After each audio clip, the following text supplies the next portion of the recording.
Hey everybody, I'm Jesse and welcome to another edition of Gen X Thinks.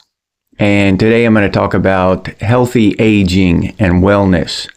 We're Generation X and we're getting up in it there in age now, and we need to be talking about this kind of stuff as we creep toward senior citizen status.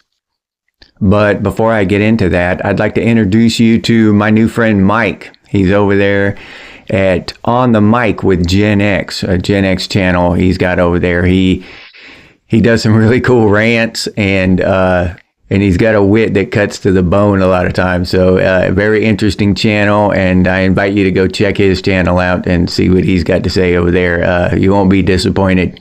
Now, if you've been watching me for a while, you know that I'm not a big proponent of taking other people's words for stuff. And one of the reasons for that is that, we were told back when we were kids and young adults that animal fat was horrible for you. It was all about margarine and vegetable oil. They were the healthiest things in the world. And, you're not supposed to eat red meat and all this stuff, right? And nowadays, I hear a lot about animal fat and beef tallow and all that. These are the best things in the world for you. So I honestly do not know. I just don't know. I tend to lean toward what's that called? The paleo thing, I guess. I'm just not because it's paleo or I'm picking a diet or something. That's just the way I eat. That's what my body demands from me. And I tend to shy away from chemicals and shit like that, right? I just don't like it. It rubs me the wrong way. That kind of stuff does. All the preservatives and monoglycophosphates and all that crap. I don't know what it is. I don't want to eat it. That's just the way I've pretty much lived my life, my entire life. So, and not out of any real desire to be healthy. It's just that stuff just isn't attractive to me. It doesn't sound good, So I don't get into it. But anyway, so my point in that is that we hear a lot of stuff contradicting things about different foods, okay? Carnivore diet, it's the best thing in the world. Everybody should be on carnivore diet, all this stuff. Carnivore diet, it's the worst thing in the world. You should never do that shit. Animal fats are great for you. Animal fats are horrible for you.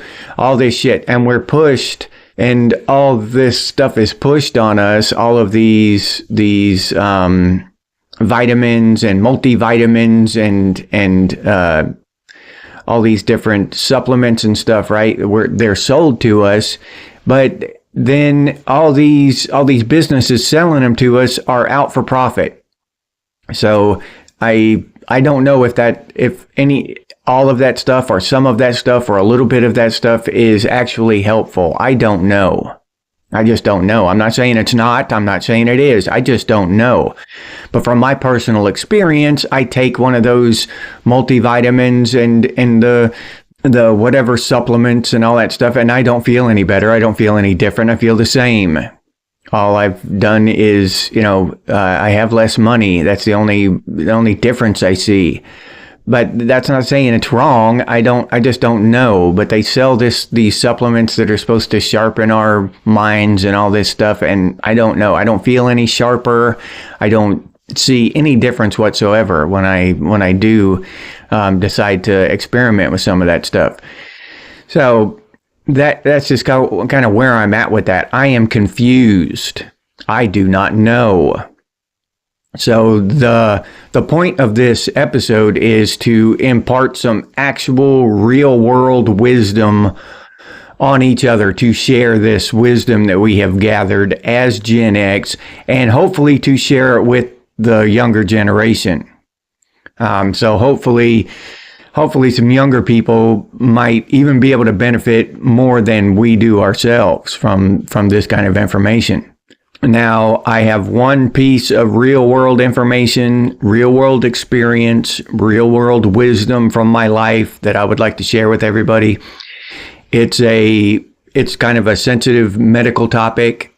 So I've been hesitant to share it, but I'll go ahead and talk about it. I don't give a shit. Honestly, when I think about it, I really don't care. So I'll go ahead and tell you my story, and hopefully it'll help somebody. If it helps one person, it's worth it, because the topic I'm talking about is miserable. But if you don't want to hear about it, then go ahead and flick off this channel or this episode or whatever. So I'm going to start by telling you the whole story so you'll understand why it's real world wisdom. I'm not taking this, I didn't read something someone else said. I learned this through my own experience. Now, when I was in the Army, I was about 21 or 22. I had CQ duty. CQ is called Charge of Quarters. And I was actually the CQ runner. That's the private. And my job was literally to sit in a chair at a desk for 24 hours and answer the phone and, greet people that came in and let the captain know that somebody was there to see him or whatever, right? And we would alternate this duty 24 hours each person would do a 24-hour shift. You got that duty once every couple months or something like that. You had to pull CQ duty. Well, they have it at the company level and the battalion level. And for some reason, they gave those to me back to back one time. So I sat in that chair for 24 hours, except, I could get up and go to the bathroom, and then I could get up and go to chow. That was it. So basically 24 hours sitting in that chair. Then I was done, went to sleep, got up and did the same thing at the battalion level, at the battalion CQ. So for 48 hours, I sat in a chair. Never had a problem with hemorrhoids before that.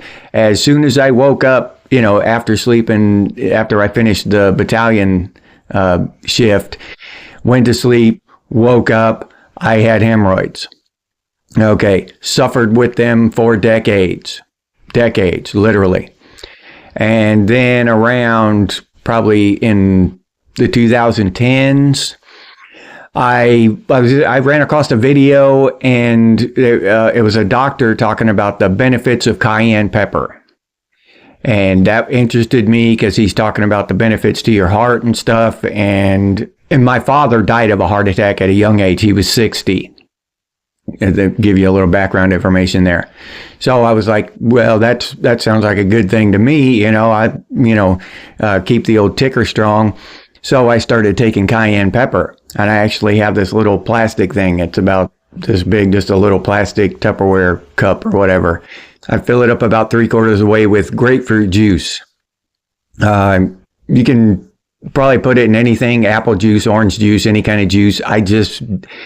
Apple juice and orange juice are just too sweet for me. I just don't like them as much. I mean, I'll drink a little apple juice once in a while. Don't get me wrong. I don't dislike it. It's just really sweet for me, for my taste.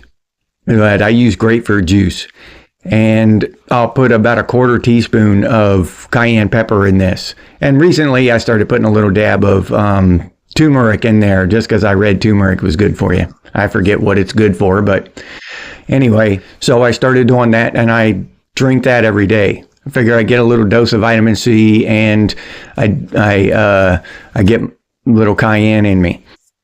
So now here's the rest of the story goes on from there. I did that for several years, 8 years or something like that. Just did it, drank a little cayenne pepper and grapefruit juice every day. And about a year and a half, 2 years into it, and just one day I realized that my hemorrhoids were gone, completely gone. I hadn't been bothered by them for months and months and months. Hadn't thought about them. They just hadn't bothered me. They completely vanished.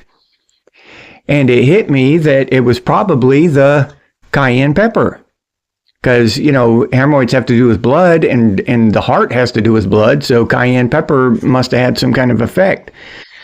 So, I realized that. I was like, well, that's damn cool. That's a cool side effect that I wasn't expecting. But still, I just kind of thought that. I thought that, well, maybe it's the cayenne pepper. So I do it for about 8 years or so. No hemorrhoids. They never come back, during that whole 8 years. But then I quit taking the cayenne pepper for whatever reason. I forget why now, but I quit taking it for about 6 months, something like that. I'm just habitual. And if I forget something for long enough, the forgetting becomes habit. You know what I mean? Not taking it becomes habit. And that's just my normal now. I just don't take it anymore. So, and I lost track of it in my mind.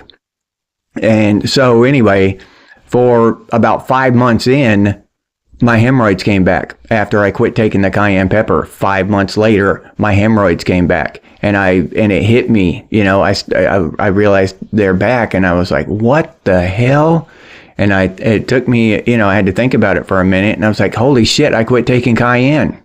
I quit taking cayenne. They never bothered me the entire time, and then they came back when I quit taking it." So I went right to the store, bought some cayenne and some grapefruit juice, and started taking it. And probably 2 weeks later, a week, something like that, they went away again and have not bothered me since.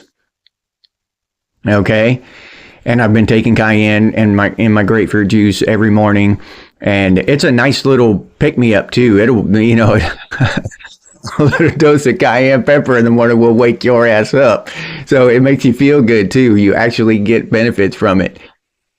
And so now, going through the experience of stopping taking the cayenne and having the hemorrhoids return, really cemented it in my mind that the cayenne is responsible for curing my hemorrhoids, right? For doing away with them. Now you can put them in the little capsules or whatever. I don't mess with that shit. And I'm not one of those crazy people that like really hot food. I don't like to eat spicy food that makes me sweat and burns my mouth where I can't taste anything else and all that shit. Some of y'all are insane with that spicy food. I get it. I've known a lot of guys like that. So no judgment. You're cool, but I just can't handle that, spice to that level. But I do like spicy food a little bit. I like a little kick in my shit. Don't get me wrong. But for those of you who just cannot handle spicy food, do not like that stuff at all, you can put it in a capsule. But I was like that before. I just did not like spicy food at all. I never put pepper in my food up until I started doing cayenne. Now I'm used to it. Now I actually want a little spice in my food, not a lot, but some. And cayenne's not that bad. The burning sensation goes away in just a couple minutes, less, maybe 30 seconds or something. It doesn't last long after you've been taking it for a while. But I'm not trying to be a doctor here. I'm not trying to talk anybody into doing anything. I'm not. If anything, if I were you, I would research it. I would look into it first, right? Look into the benefits of cayenne pepper, look into this kind of stuff, and see if you might want to try it. Because, I'm like I said, I'm not a doctor. I don't know what, any problems that cayenne pepper might cause. I'm not aware of any. I've never heard of any, but there could be, So look into that shit before you do it. And that's the thing I wanted to kind of do with this video, is get real world experience involved in our medical kind of way of thought. Because we've been, whatever you want to call it, programmed, indoctrinated into leaning on the medical system and the pharmaceutical system and all this shit. And I just, except for rare instances, I don't think that pharmaceuticals are the answer. I really don't. I just believe that diet and exercise are more the answer. My grandfather, when I went over to visit there, my grandma would make us breakfast, and she'd make us these big, thick slabs of ham and eggs, with eggs and stuff. And I would cut off a big old chunk of fat off my ham. I just didn't like it when I was a kid. And my grandpa, almost every time, he'd be like, "Are you gonna eat that, boy?" And I, "No, Grandpa, I'm not eating that shit." And he'd take that big rubbery chunk of fat and eat it. Yeah. So, but he lived to be like 90, early 90s. Yeah. And sharp as a tack the whole time. So there's something there, you know, that animal fat is not horrible for you. It wasn't for my grandpa anyway. Let me put it that way. That animal fat was not horrible for my grandpa, and he loved it. That was his favorite part of the damn thing, you know? So that makes me question this whole idea that animal fat is horrible for you. And, you know, these vegetable oils are healthy and all this stuff. I'm just not sold on that whole thing. I never have been, but especially in the last 10 years, I think I've really been paying more attention to that. I've always preferred real butter to margarine. I mean, I've eaten my share of margarine, don't get me wrong, but I've always preferred real butter. The only time I'd eat margarine is if I couldn't afford butter. That was just, you know, it was like the fake thing, the cheap replacement, not the actual staple. But yeah, my grandpa lived a good long time, and he did not, he didn't buy into that vegetable oil shit for damn sure. But the second part of this video is to ask y'all if you have any wisdom, real life experience. Okay, not something that we've read, that somebody else wrote or somebody else said, something in your life, an experience like I've had with the cayenne pepper that you can share with everyone else, and that we can investigate and do a little research on, and maybe use in our own lives. Okay, because all of us as Gen X, we've got just this wealth of experience and real world experience, not shit that we read in a book and some scientist got paid to write down, or some scientist, you know, was trying to get his name in a paper by writing this shit. He's working for the food company or the pharmaceutical company or the government or whatever, you know. We've done our own experiments and come up with our own conclusions, and we know the truth about some things. And I know the truth that cayenne pepper is great for hemorrhoids. It just makes them disappear. And that's the truth. So, and I'm sure that a lot of my fellow Gen Xers have, if not similar experiences, something along those lines somewhere. I'm sure y'all have some wisdom that you could share with the rest of us that we could use in our own lives, that would help us keep healthy and keep active as we're getting into our old age. And if you're anything like me, I don't worry. I never think about death and dying and all that. I really don't worry about that stuff. I'm not trying to live to be, 150 or anything like that. I just want to be healthy all the way up until I do pass away.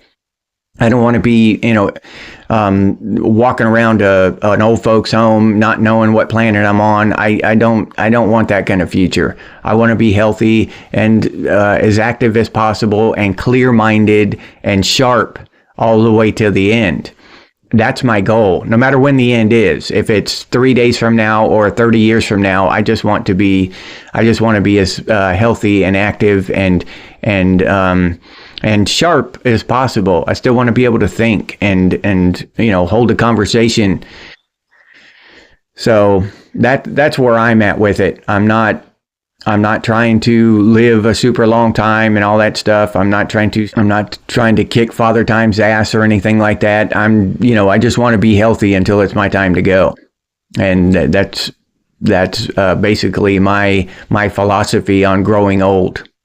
So if you would please either email or put down in the comments any real world medical, kind of health experience that you have, right? That will help Generation X grow old with dignity and still remain active and clear-headed. If you have anything like that, please put it down in the comments. Share it with us. Share your experience, or like I said, email us. If it's a whole story, email it to me, and I'll tell the story on a video. Yeah. So please do that. And we'll, if enough of us do that, we can help each other in a big way, I think, as we go into our old age. All right. And I'll leave you there with that. If you enjoyed this episode, please like, subscribe, and comment. If you'd like to support the channel by becoming a member, I'll leave that link down in the description, or you can head over to the channel page and become a member that way. If you'd like to support the channel directly, you can do so by clicking on that super thanks button down there. Or you can head over to Buy Me a Cup of Coffee and buy me a cup of coffee. I appreciate those of you who do that. Thank you very much. If you're interested in Gen X gear, we got some pretty cool stuff over there at Redbubble. Gen X Thinks and Gen X branded stuff, t-shirts, coffee mugs, stickers, bath mats, pet mats, all kinds of cool stuff over there. But I'll put that link down in the description too for any of you who are interested. If you can't or don't want to support the channel in any of those ways, you can always do so by sharing these videos on your social media. That helps out a hell of a lot. So thank you very much. I really do appreciate that. Thank you. If you have any ideas for future episodes of Gen X Things, please put those down in the comments. Or you can email us, and the email is genxthinks@gmail.com. And as always, stay frosty, Gen X, and I'll see you on the next one.